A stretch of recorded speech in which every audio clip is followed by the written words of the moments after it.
네, 2020년 12월 28일 이종훈입니다. 3일 동안 연휴 잘 보내셨나요? 제가 연휴를 시작하는 무렵에 윤석열 회생 후가 더 큰 문제다. 뒤끝이 장렬할 거다. 구말리 뒤끝이 장렬할 것이다 라는 예측을 했었는데 월요일이 시작되자마자 장렬하는 뒤끝이 터져나오기 시작했습니다. 쭉 지켜보니까 역시 예상한 대로 문재인 대통령 뒤에 있던, 어떻게 보면 문재인 대통령을 아바타처럼 활용하던 세력들이, 조정하던 세력들이 커밍아웃을 하고 나오고 있습니다. 그들의 그렇게 움직이는 것은 각자 도생 같기도 하고 장렬하는 뒤끝 같기도 합니다. 이렇게 되면 이게 무슨 얘기인가 하면은 상당히 공격적이긴 하지만은 문재인 당이, 민주당이죠, 통제가 안 된다는 얘기입니다. 각자 도생일 수도 있고, 여기서 이제 이러한 노력을 통해서 승기를 잡으면은 다시 안정을 찾겠지만 실패하면은 여당은 쪼개질 수도 있습니다. 본격적인 레임덕. 사실 지금 레임덕에 들어갔습니다. 여권끼리 통제가 안 된다는 거는 여권끼리 다툰다는 건데 레임덕이 시작됐습니다. 이제 이게 쪼개지면 진짜 레임덕이 되는 거죠. 지난번 말씀드린 대로 윤석열 검찰총장 탄핵을 추진하겠다는 김두관, 최강욱 의원이 있었죠. 대통령이 사과를 했는데 다시 탄핵을 추진해서 직무정지를 시키는 거는 대통령의 명을 어기는 거죠. 그래서 저는 김두관과 최강욱의 난이라고 표현까지 했습니다. 네, 이제 이렇게 대통령 지시에 어긋난 행동들도 여당 의원들이 마구 하는 상황이 됐습니다. 왜? 생존을 위해서. 각자 도생입니다. 이번엔 정청래 의원이 일명 윤석열 방지법을 발의하겠답니다. 무슨 얘기인가 하면 아까 말씀드린 대로 문재인 대통령을 앞세워서 자기네 뜻을 펼치려고 하던 세력들이 문 대통령이 이번에 사후각과를 하니까 다급해갖고 이제 앞에 나서는 겁니다. 직접 자기들이 뛰기 시작하는 겁니다. 정청래 의원권을 한번 소개하겠습니다. 행정소송법 개정안을 내겠다는 거 했거든요. 행정소송법 개정안을 내겠다. 이게 뭔가 하면은 이번에 그 서울행정법원이 윤석열 총장에 대한 직무정지, 그런 거에서 집행정지 결정을 했지 않습니까? 근데 직무정지 결정을 신청했습니다. 그렇게 해달라고 윤 총장이 신청을 했는데, 이러한 신청이 이렇게 하고 난 다음에 일단 가처분 같은 거니까 다시 또 본안소송을 하잖아요. 신청을 한 것이 본안소송의 실익을 해치는 경우에는 집행정지 신청을 할 수 없게 하자, 그런 내용입니다. 조금 설명이 좀 복잡한가요? 정 의원은 2016년 헌법재판소는 본안 판결에 앞서 가처분 신청이 본안 판결을 흔들어서는 안 된다는 취지로 이를 합헌으로 판시한 바 있다라고 했습니다. 즉, 가처분 신청을 먼저 내고 난 다음에 그 결과를 토대로 본안 소송을 하는데, 가처분 신청이 본안 판결에 영향을 주면 안 된다 라는 전제하에서 가처분 신청을 하는 것은 합헌이다라고 판단한 적이 있다라는 얘기를 하고 난 다음에, 현행법에서 이미 처분 등의 집행 또는 절차의 속행을 정지함으로써 목적을 달성할 수 있게 되는 경우 처분의 효력 정지를 허용하지 않도록 하고 있으나, 법원의 자의적 편의적 판단에 의해 가처분이 인용되는 경우가 있다. 조금 선뜻 이해가 안 되시죠? 다시 한번 설명을 드릴게요. 이번에 윤 총장은 징계 취소 소송을 내면서 소송에 대해서 1심 판결이 나올 때 아닙니까? 그런 판결이 나올 때까지 자신에게 주어진 그 직무정지 집행을 정지시켜달라는 신청을 한꺼번에 같이 냈습니다. 네. 본안소송도 내고 가처분소송도 냈다는 얘기입니다. 근데 이 행정법원은, 서울행정법원은 바로 이 가처분에 해당되는, 일단 정직을 시켰잖아요, 2개월을.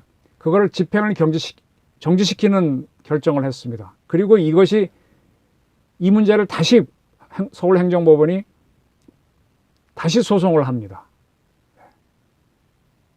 그죠? 그 두 번 하게 되는 거죠. 가처분을 해서 다시 본안소송을 또 하게 되거든요.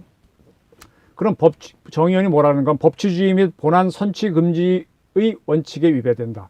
가처분으로 먼저 결정을 해버리니까 본안에 앞서 먼저 해버리면 어떻게 되느냐. 이거는 법치를 위반한 것이다. 버스가 이미 가처분을 결정하고 난 다음에 그 다음에 본안소송 해봐야 무슨 의미가 있느냐. 이건 버스 지난 다음에 버스 정지시켜봐야 무슨 의미가 있느냐 이거죠. 그래서 이런 걸 하지 못하도록 그 가처분 신청을 못 내게 하겠다. 그런 법안을 내겠다. 일명 윤석열 사태를 방지해야 되는 방지법을 내겠다. 그러니까 윤석열 총장과 같은 임기제 공무원은 본안 소송 전 본안 소송 승소 효과를 내리게 되니까 그걸 막겠다라는 법을 내겠다는 겁니다. 네. 상당히 이제 뭐 꼼짝 못하게 하겠다 그런 의도가 보이는 거죠. 이거는 이제 여권의 사람들이 다급하다는 얘기입니다. 어떻게든 윤석열을 찍어 누르겠다는 의지를 표현한 거죠. 그만큼 윤석열을 풀어주게 되면은 권력의 정권의 위기가 온다는 얘기입니다. 또 하나 지금 문재인 정권이 밟고 있는 죄례가 여러 가지죠. 그 중에 하나가 박원순 전 서울시장 변사 사건 문제입니다. 이게 뭐 박 전 시장의 부검도 하지 않았고 사인도 안 나왔고 또 성추문 사건의 진실이 뭔지도 잘 아직 이게 터져 나오면 서울시장 선거 앞두고 어떻게 될지 뭐 모르지 않습니까? 여전히 쥐례 아닙니까? 그러니까 그래서인지 12월 23일 서울시 인사기획비서관을 했던 민경국 씨가 SNS에다가 그 박원순 시장 성추행 사건 피해자인 A 씨가 박 시장에게 쓴 손편지 3장을 공개했습니다. 왜 공개했겠습니까? 근데 이 편지를 경희대 미래문명원 교수인 김민웅 씨가 SNS에 받아서 다시 올렸습니다. 그때 이 A 씨의 실명을 노출해 버렸습니다. 남의 서신을 막 공개했네요. 이래도 되는 건가요? 이렇게 서신을 공개한 거는 목적이 있기 때문입니다. 그 목적이 무엇일까요? 아까 정청래 의원, 또 김두관 의원, 최강욱 의원들이 저렇게 하는 것도 목적이 있는 거죠. 또 이렇게 손편지를 공개하는 것도 목적이 있는 거죠. 이게 무엇일까요? 당사자 동의 없이 성폭력 피해자의 실언을 아까 이제 김민웅 교수가 올릴 때는 이름이 공개됐으니까 신원을 누설하는 것은 현행법 위반입니다. 여기서 논란이 일자 김 교수는 바로 사진을 삭제하고 실명 노출은 고의가 아니었다고 해명했습니다만 A씨 측은 김 교수와 민 전 비서관을 경찰에 이미 고소했습니다. 이렇게 사건이 터지자 이제 이건 일종의 이제 반격이었는데 거기에 대한 또 응전이 나왔죠. 서울시장 위력 성폭력 사건 공동 행동이라는 이런 단체에서 서정엽 서울시장 권한대행이 여러 차례 피해자 보호를 천명한 만큼 즉각 손편지 실명 유출에 대해 고발 조치하고 유출자를 징계하라. 즉 A씨의 손편지와 그 손편지에 있는 실명을 공개하게 된 이유와 관련자를 조사하고 징계하라 요구를 했습니다. 법치주의 바로세기 행동연대에서도 김 교수와 민 전 비서관이 피해자의 동의 없이 손편지를 공개한 행위는 헌법 제17조의 모든 국민은 사생활의 비밀과 자유를 침해받지 않을 권리가 있다는 걸 훼손했다며 국가인권위원회에 진정을 했습니다. 싸움이 커지는 거죠. 저쪽에서는 목적이 있어 공개를 했을 텐데 그거 잘못됐다라는 이 반격이 들어가는 겁니다. 그리고 박원순 2018년도 서울시장 선거에서 박 전 시장을 위해서 뛰었던 선거 캠프에서 뛰었던 지지자들이 일단의 지지자들이 모여가지고 우리는 2018년 박 전 시장의 선거 캠프에서 일했던 만큼 고인의 정책과 정치 활동을 지지했다라고 밝힌 다음에 그러나 똑같은 이유로 피해자에 대한 지속적인 2차 가해는 반드시 중단돼야 된다라고 주장을 했습니다. 지금 이제 피해자 성폭력 사건 피해자 A씨를 공개하려는 세력과 그를 보호하는 세력이 싸움이 붙은 거죠.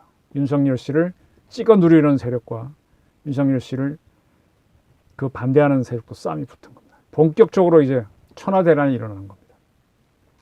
문 대통령의 사과가 있은 후 윤석열 씨를 갖다가 징계하려다가 실패하고 난 다음에 사과가 있은 후 여권 세력들이 총력 반격에 나서고 있습니다. 이 중에는 살기 위해 고개를 숙인 세력도 있지만 도전하는 세력도 만만치 않은 겁니다. 고개를 숙이거나 도전하거나 목적은 똑같습니다. 뭐냐? 실패한 혁명은 반란이 되기 때문입니다. 촛불혁명이 이들은 촛불혁명이라고 그랬는데 그게 성공했으면 상관이 없지만 실패하면 바로 반역이 되는 거죠. 내란죄가 될 수도 있는 거죠. 그걸 알기 때문에 이렇게 나오는 겁니다.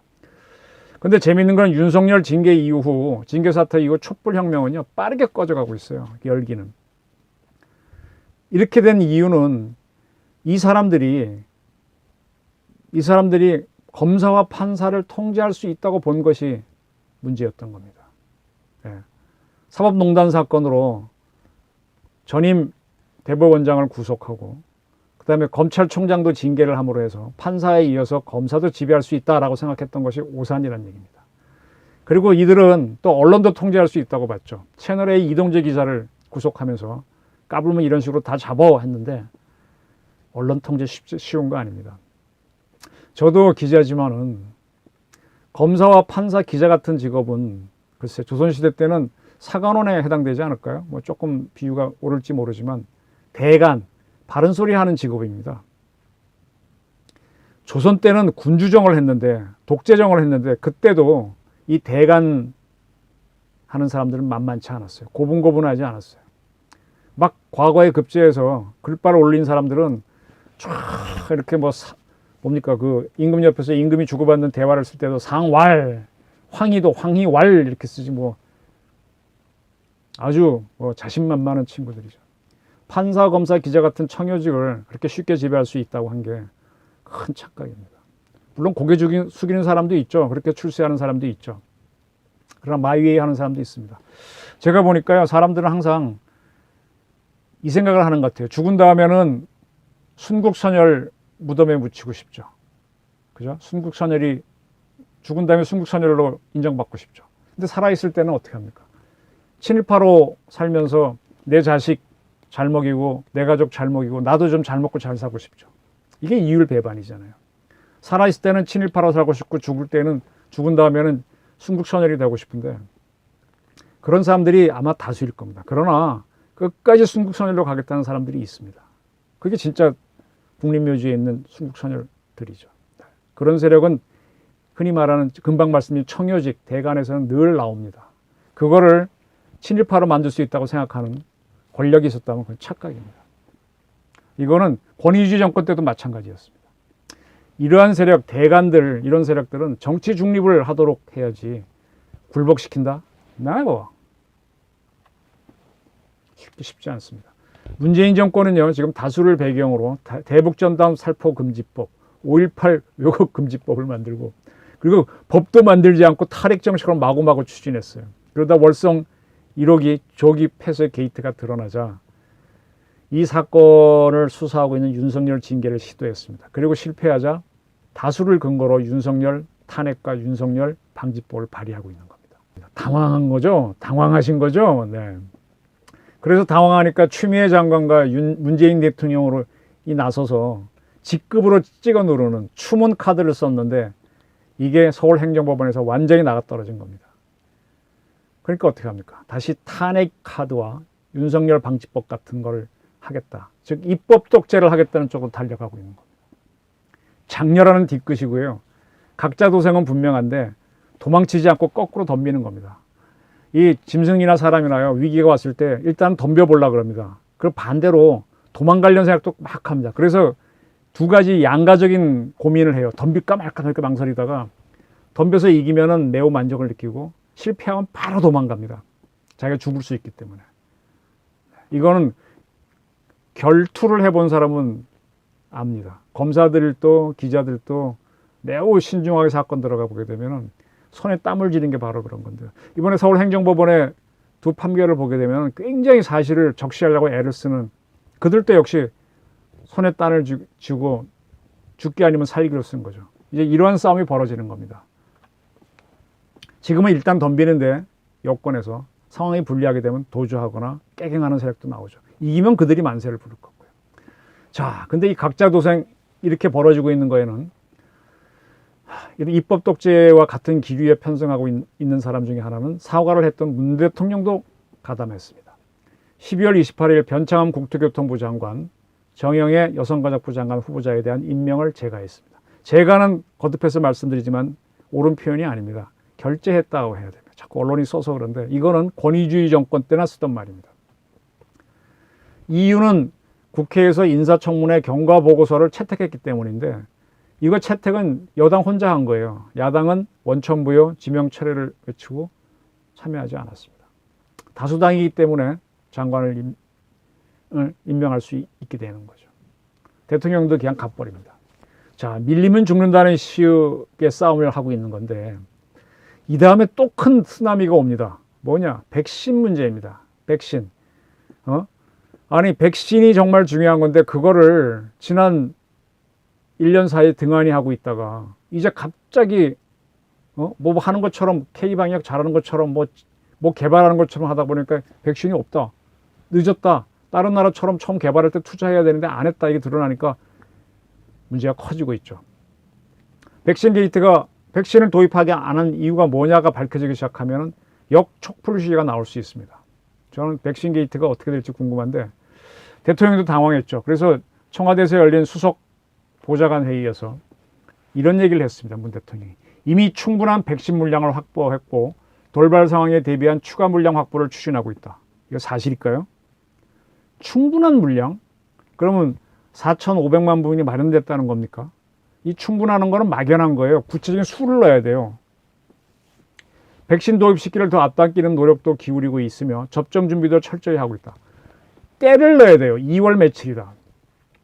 이렇게 얘기했습니다. 대통령은 내년 2월부터 의료진, 노인 요양시설 등의 집단 수용자와 종사자 등 우선순위 대상자부터 접종할 수 있을 것으로 예상한다. 이거 맞을 수 있습니다. 아스트제네카 건강은 들어올 수 있죠. 그러나 이게 전 국민이 다 맞을 수 있는 충분한 물량이냐는 의문점이 남습니다. 만약에 대통령 이 말이 지켜진다면 상관이 없지만 이게 지켜지지 않은 거짓말로 드러나면 분노가 터질 수 있습니다. 그 분노가 지금 터지는 걸 막기 위해서 대통령이 이렇게 둘러댄 거라면 문제가 커지죠. 여당도 막기 어렵습니다. 그때 또 대통령이 백신 충분한 물량 확보 못해 죄송하다라고 사과를 하게 되면 국민이 폭발할 수 있다는 얘기입니다. 그래서 지금 대통령이 그걸 인정할 수는 없고 하니까 총력을 다해서 막는 겁니다. 네. 문 대통령 뒤에서 문 대통령을 아바타처럼 움직이던 세력들이 커밍아웃을 하는 상황이 벌어졌지만 그렇게 해서라도 막아보는 겁니다. 90년대에 나왔던 노래 달의 몰락이라는 노래가 있죠. 진짜 달의 몰락이 울려 퍼지는 사태가 벌어질지 어떨지 모르겠습니다. 상당히 심각한 세모가 지나가고 있는 건 맞습니다. 또 치열한 새해가 다가오는 것도 같습니다. 상당히 치열한 겨울입니다. 정부가 정책 실패를 하게 되면 국민들도 힘들고 예민해지는 겁니다. 그래서 이걸 하려면 이렇게 찍어 누르는 게 뭐 정청래나 최강욱이나 김두관 씨처럼 하는 게 좋은 건지 아니면 국민을 달래는 게 좋은 건지 생각을 해봐야죠. 일단은 한비자처럼 칼을 들었습니다. 이게 어떤 결과를 나올지 저도 지켜보면서 계속 분석을 해 들어가도록 하겠습니다. 네, 오늘 제 말씀 드려서 감사합니다. 고맙습니다.